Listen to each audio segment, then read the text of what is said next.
As far as I knew, my mom had never had any psychological problems. She was stable, loving, and always in control, especially after Dad left. She held our little apartment together like glue. It was just the three of us, me, my 13-year-old sister, and Mom. But something changed last week. It started small, barely noticeable.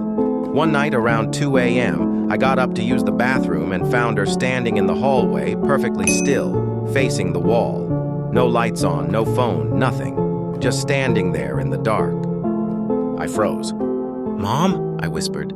Then, as if she had only just remembered she had a body, she shuffled back to her room, dragging her feet like she was half asleep. I chalked it up to sleepwalking, but Mom had never done that before, not once. The next night I heard her whispering. Her room is across from mine, and I could hear the sound even with my door mostly shut. It was like murmuring, in a language I couldn't understand. Wet, guttural, like she was choking on the words.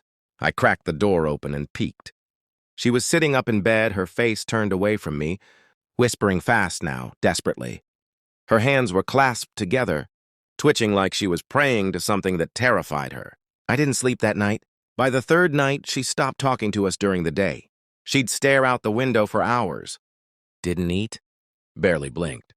Her eyes were glassy, ringed with dark circles. When I asked if she was okay, she just smiled.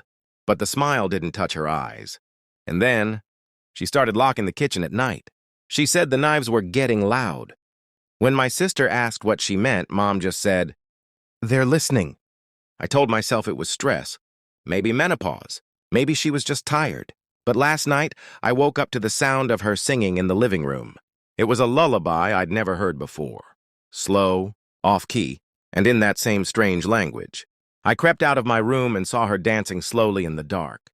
The TV was on, but just static. She twirled with her arms outstretched. Her head tilted unnaturally far to the side, like it was barely attached. When she stopped, she stared right at me. And then she said, "She told me you're not mine." I didn't sleep. My sister and I locked ourselves in our room. Now it's 2:11 a.m. The lights just went out, and I can hear her crawling down the hallway, calling our names.